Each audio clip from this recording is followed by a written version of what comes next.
Hey, everybody. I am here with one of my favorite people, Dawson Harris. How you doing, Dawson?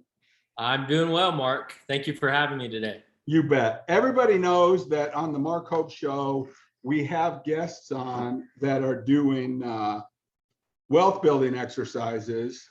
And we go through the punch list of the 25 questions and talk about where their asset allocation is, if they're buying rental houses, where their 401ks are, how they're dealing with inflation and how that's eating away at some of their cash that they have. And sometimes I have a segment about a small business person who isn't just ready to do the wealth building journey just yet, but is on track with that. And normally those coaching sessions that I have while I'm mentoring people are in private. And Dawson has been somebody that I've been working with on his business, just about little tweaks and little things that he can do to take his passion and build it into something that's a little bit more scalable. So we're working on that. But I decided that it would be good to have Dawson on the show because with 8% inflation, and Big Papa thinks it's more like 12, 13, maybe. One of the major hedges against inflation is small business. And the reason for that is that if we pay $15 for pizza 5 years ago, we're mowing lawns for $15.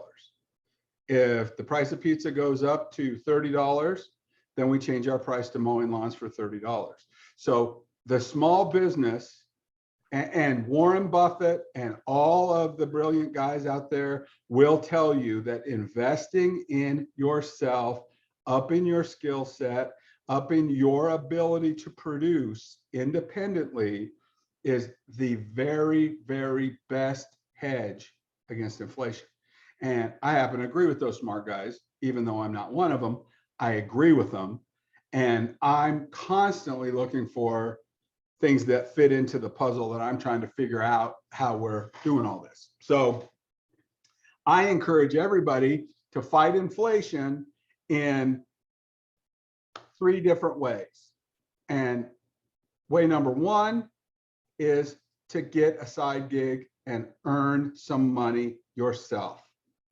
If you're working and you can't get out of that, get a side gig, work it on your own, build up that money, save that money to buy an income producing asset that will rise in value to match inflation. Those are 2 goals that we want to achieve. And the third is really kind of batting cleanup. We want to make sure that we get out of bad debt. We can have a little bit of good debt, but only if we're spending it on income producing assets and only if that ratio is less than 50% at the right rate. But we go over that in my show all the time.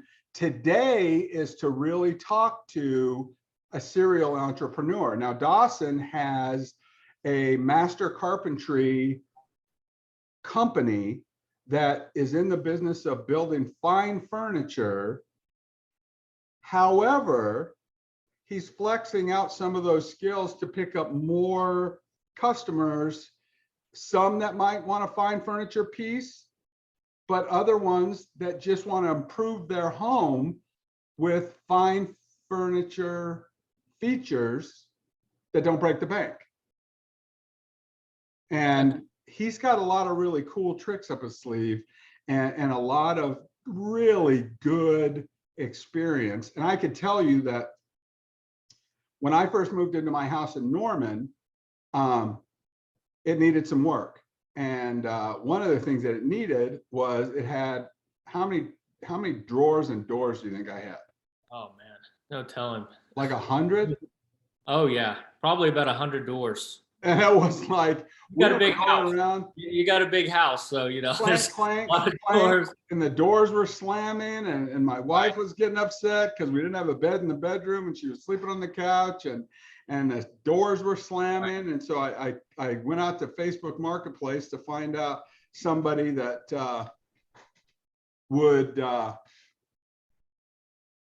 put in these soft close drawers. And who did I hear from? Dawson's mom. Said, hey, my son does this. And I got a hold of him through her. And he came over to the house, and my God, it's a different world. Everything in the house works the way it's supposed to. The doors are all tightened up. They're not all, bent around and not hooked up right. And it just is unbelievable. And I would say, from a customer standpoint, that just to kind of review the pricing, I would say Dawson is probably, if there's $5 signs in the pricing metrics, I would put them at 3. And what I like to do with my vendors, and anybody that watches my show knows that I feel this way, because of the COVID and the supply chain and everything else, my preferred way of doing business is the vendor buys the supplies, or the vendee. The customer buys the supplies. And then you know what you're getting, and you know it's back ordered, and you don't blame it on the guy that's installing it. It just is what it is. 2x4 is $4,000, and you save up and you get 2 of them, and there you go. You're starting to buy a house. But I don't try to get into a big tug of war with the people that are working for me on parts.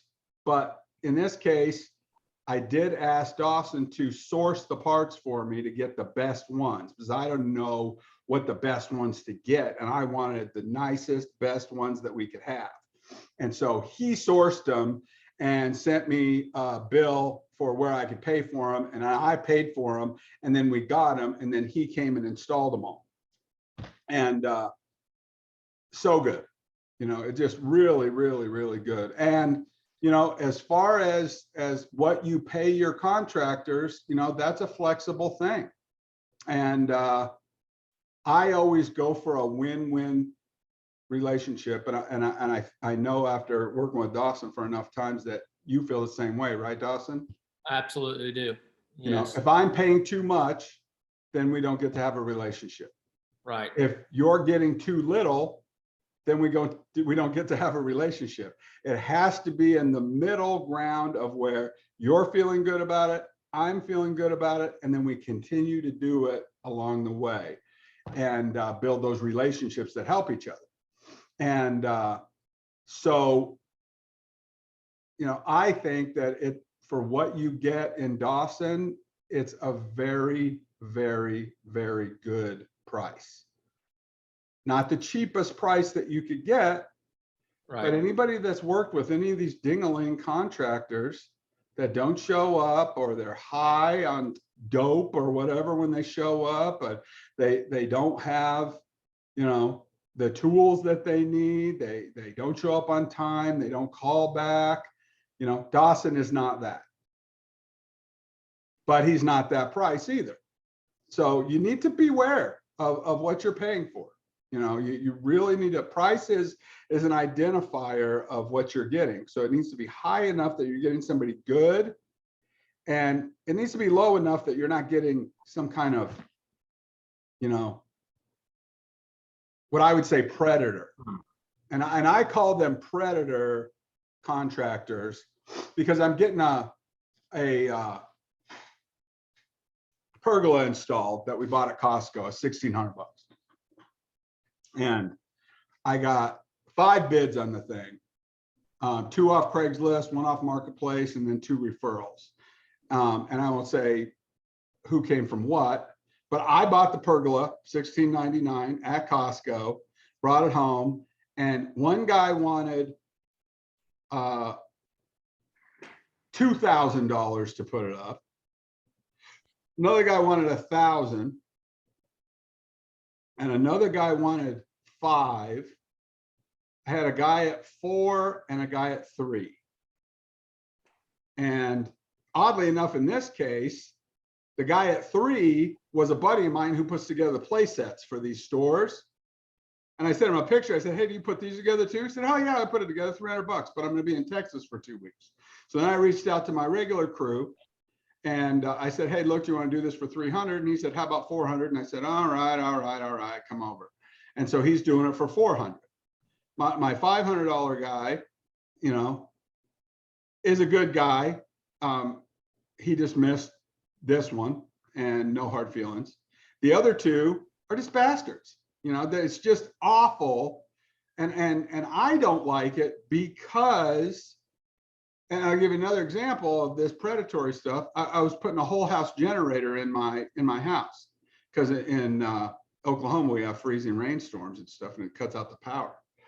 And I don't want the power to go out at the house and Mimi can't make some cookies. I mean, I want to have full cookie making capabilities. And so, plus I don't want to leave for a week when it snows like that because people crash into each other. So I first moved here, a guy gave me a quote, $33,000 to install a whole house generator. Talked to my neighbor who had the same generator. He said, hey, what did you pay? He said, 10 grand, 7 years ago. Oh, inflation, weird. So then I waited a couple of months. I got a couple of other estimates. And in 2 weeks, I got a guy installing the same generator. No, actually a little bit higher one, a little bit higher wattage one. Runs the whole house, the full everything, 13,000 bucks. Which is reasonable. 10,000 7 years ago, 13,000, but sounds good. The first guy was just hoping to get some grandpa that didn't know better, and they were afraid their oxygen was going to get turned off. So they're predatory, you know, and I'm going to make it my business to put these predatory guys out of business. I mean, that is so bad, you know. So I go on that rant to say Dawson is very transparent, upfront, and fair about the prices. And tell me a little bit about that, Dawson. Tell me what your feelings are about why you price things that way. You know, I've always valued, you know, quality and everything I buy. And I feel like that the products I produce fit the bill quite nicely. I value the work that I do, and I put I think a reasonable price to the amount of value that the customer actually gets. I try to be as fair and as honest as I possibly can. But the people who you know, do business with me understand that you know, I am somebody who does show up on time, and I am somebody who's not going to just, you know, take your money and walk away. And I believe that. And you actually have a physical shop that you're sitting in right now. This is your professional physical location that you make everything at in Norman.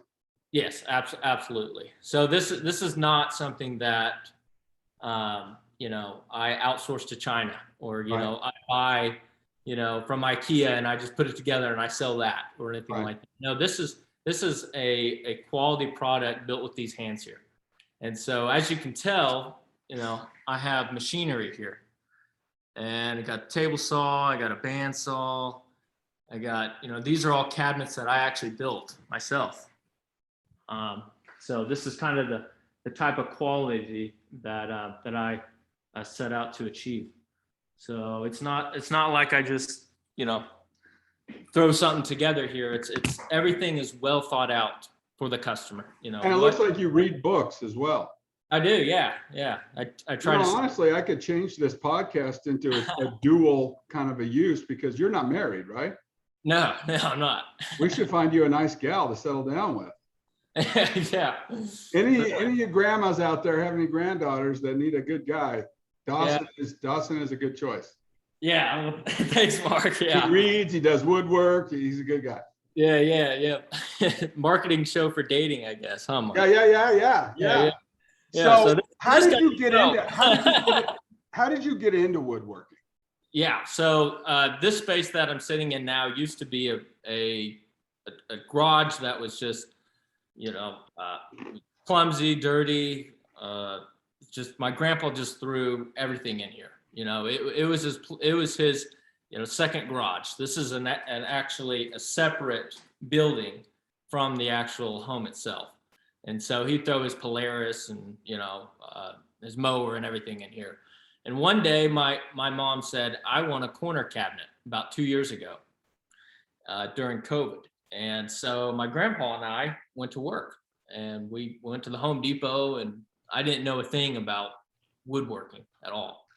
And we got the wood that seemed like it would work in that area, and we cut it up and put it together, and it kind of worked out.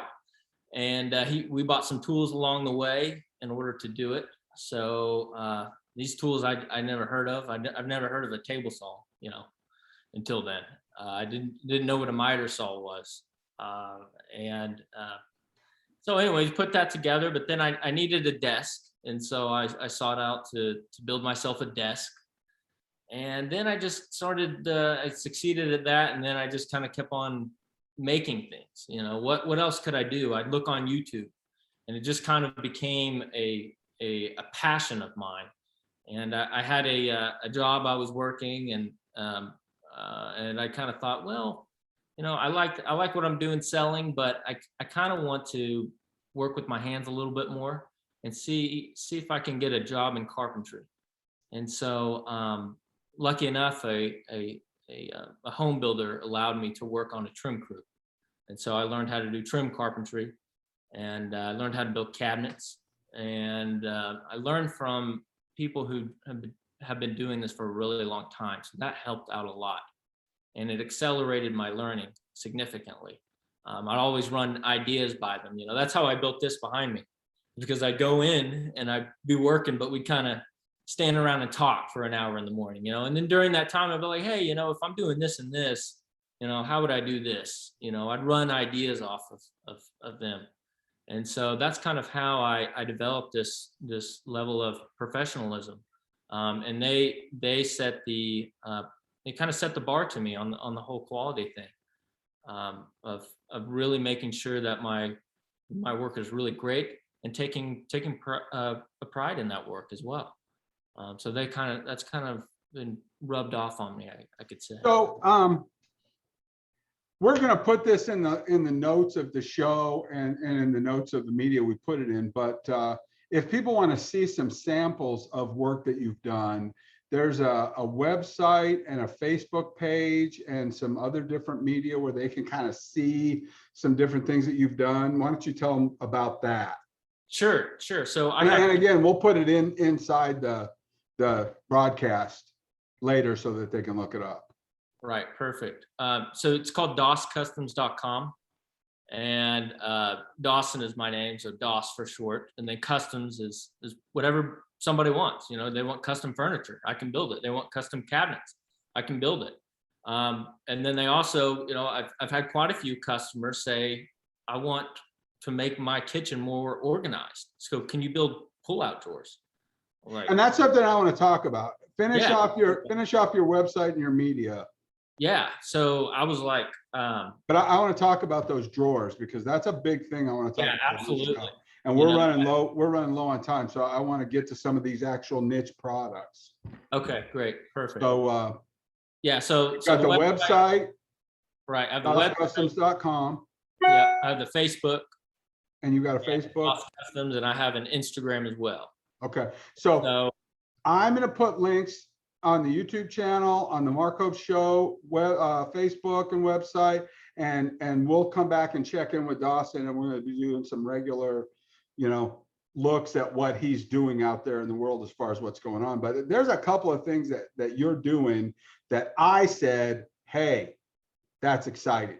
And, you know, it's kind of like the younger generation running into the older generation, especially since I've been an entrepreneur forever, you know, and you're coming to me and saying, oh man, I'm going to make this thing and it's going to be a mahogany plane and it's going to be $20 billion. And the richest people are going to want to have this blue spruce plane and it's going to be so nice. And I'm like, yeah, no one's going to buy that. That's great, but nobody's going to buy it. And I got it the hard way, Mark. You're right. well, you don't have to say I'm right just because we're on my show, but No, there is a place for different things like that along the way, and that's the salt. But when we have a business, what we like to see is some things that are replicatable and scalable. And with your talents, one of the things that I think is amazing is your drawer systems. And this is crazy. And in the next episode of this show with Dawson, we are going to actually show you guys a before, and then we're going to show you an after. And it ends up being this broom closet where everything's shoved in there and it's falling over and the liquids are spilling on the ground and gelling and sticking everything together. And then when next time you open it, it's like these neat pull-out drawers that give you like 5 foot of extra storage space where you put food or all your cleaning supplies and frees up all the other cabinets in the kitchen because you got this one useful deal. And that, surprisingly enough, and here's the real trick, super high quality, but you've developed some methodology that allows it to be affordable for the everyday person. Absolutely. Yep. And if people are interested in having those drawers, next time we show them what they are, we're going to shoot them some prices and we're going to let them see, you know, what they could have. And it's pretty cool. And there's another one that you do for garage organizing that has to do with a private knowledge-based thing that you come up with, these cleats that you make, and it affixes things to the wall very easily without screwing them. And you know, you can really organize a garage by being able to move some stuff down. And that's another show we'll do to help people realize, hey, get organized. And this is how it works. And the Tupperware storage. You know, if you have big Tupperwares, you know, big boxes that need to be stored overhead, you know, we have a system like that as well. So where they slide it into the tea catch. It's I have seen that. It's quite similar. It's basically railing, you know, probably about 3 foot off the ceiling there, and you can take, you know, if you have big boxes or things that you want to store, okay, convenient, you can just throw it overhead instead of it laying on the ground. Well, and it doesn't even have to fit in that tea perfectly in that sense. No, yeah. See, that's the kind of thing that I think people will really be interested in. I mean, if they can rescue some parts of their house, organize some things, get the cars in before the hail season comes or whatever, I think that's valuable to folks, and we're going to show them that. Yeah, and just getting stuff off the ground. You know, you pull in, you know, and you open your door and you're just, you know, if you're just littered with stuff on the ground, it's no fun. Yeah. You know, and especially like you said, when that hail comes and you're like, oh, you know, now I got to start moving stuff around, you know, that's when it's no fun. Absolutely. You know, I was doing a mentoring session with a person who's like a pretty high level Buddhist Swami. He was getting coaching from me about finances because spiritually he was okay, but his checkbook, not so much. So I was helping him. And since he was a religious guy helping other people, I did him for free. So he kind of enlightened me a little bit. And one of the things that he said to me, I asked him, I said, what's the best thing that I can do to bring calmness into my life? And he said, make sure that every physical, spiritual, emotional thing, intellectual thing that you have in your life has a place to be. and it made a lot of sense to me. And you know, it's true. If you have something that's in the place where it's supposed to be, you don't have to worry about it. Mhm. It's there. You know, think of your knife drawer. You know, how many times do you think about your silverware at your house? Right. You put it in the dishwasher, and then you put it in the little thing that has the rounded thing that says spoon, and the knife goes there, and there's no stress about, oh, what are we going to do with all this silverware? No, there's a certain amount of it. It goes in there, and that's it. And so once you organize some stuff and have a place for it to go, oh, where do we put all the motorcycle helmets? It goes in that little Tupperware thing right there. It goes in the garage. Mhm. And then maybe it goes to the storage unit in the winter because we're not riding, and something else goes, the ski equipment goes in there or whatever. Mhm. But you have a lot of things coming up that we're going to reveal that will help people find that peace by kind of organizing where they're at. And not to mention the fact that you will help them build whatever they want. Like if they call you and they say, oh, I'm building this greenhouse and I want some raised beds inside. Will you design and do the boxes so I can have some nice raised beds so I can do my tomatoes or whatever?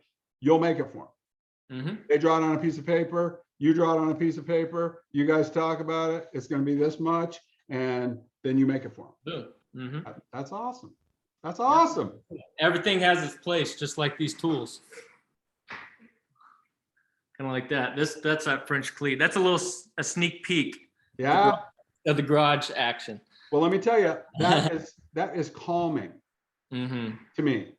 That Absolutely. is calming to me because everything goes in its place, you know. Yeah. And if That's there's well junk said. laying around, you just put it back where it's supposed to go. Yeah. You know, and in my house, we are two ends of the spectrum. I'm completely messy, slobby, whatever. And my wife is not totally organized, but she shoves everything in a drawer, whether it goes in there or not. I mean, you cannot come over to my house and see anything because it's shoved in a drawer or a closet or something like that. That's why we can't find anything. I would rather leave it all out on the floor so I know where it is. So you know, maybe we need some Dawson help. Yeah, maybe But I need to. hey, I know we got some other questions that I'm going to deal with next time when we're doing some before and afters, Dawson, but I really, really appreciate spending time with you today. And you are the type of small business that is going to survive and thrive with this upcoming inflation and high interest rates and all that kind of stuff. So you stick to your guns because you are going to be the backbone of what we're doing. The people that have a paycheck job, they're going to maybe get fired. They're not going to get a raise. They're not going to be able to move their prices up to match what's happening with different things, you know. And so you are in a great position. And as your mentor and advisor, I want you to buy a house, you know, sooner than later.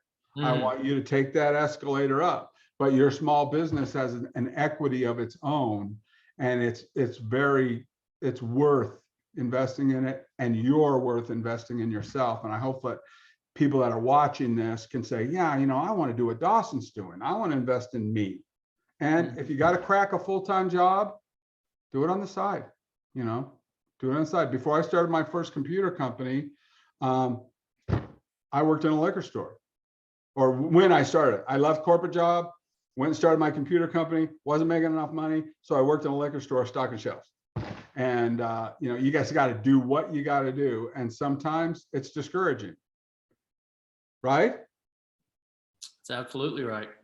But we don't quit. One more day, one more cabinet, one more frame, one more closet, you know, and then you hit a thing that just takes off and you start to feel pretty good about it. And I want you to, you're what represents America. And a lot of people, to me, a lot of older people, boomers that are like me, complain to me about the younger generation. And I tell them, don't hate on these kids. You know, these millennials, they have it together, and the Gen Zers have it together. I mean, your little brother is what, 14 years old? Yeah. Yeah. He has sold like 20 motorcycles. He might be making more than I am. You know, he finds these motorcycles and he fixes them up and races them around and sells them. And, you know, I am a big fan of young people that are making things happen and realizing the power of doing things for yourself, not trusting big companies, not trusting the old ways. Get out there and make it for yourself. And I was in corporate America for a long time, and I was plodding along, and I was making $150,000 a year and not really going anywhere, and blah, blah, blah, blah, blah. And then I quit my job, gave myself a raise to 0. And then I got moved up to $25,000 a year after that. But then it took off, and it was a good move for me. Working for myself was a good move for me. But if you're going to work your tail off for anybody, you might as well do it for yourself. So anyways, great spending time with you, Dawson.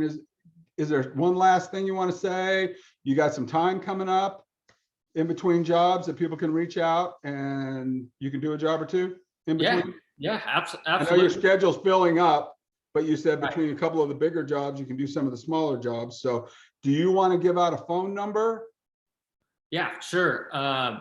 You just want me to give it out now, or? Yeah, just give it out now, and then we'll put it in the notes. Yeah, it's if you want to talk to Dawson and get on his schedule today, call this number. Yeah, 405-802-4434. And that's my number there. And then you can also, if you want to email me as well about your project, you can go on dawsoncustoms.com, click contact on the top right-hand corner, and that will give you an email access there, so you can email me whatever, photos you want, or, anything that way too. So you got 2 ways. So, and I believe my phone number is on the website as well. So. And if they say they heard it on the Mark Hope show, they get like 5% off, right? Oh, yeah, maybe 10%. Huh? All right. Thanks everybody for listening. We'll be back soon with Dawson. Great job, buddy. I'm proud of you. Yeah. Thank you, Mark. Thanks for having me.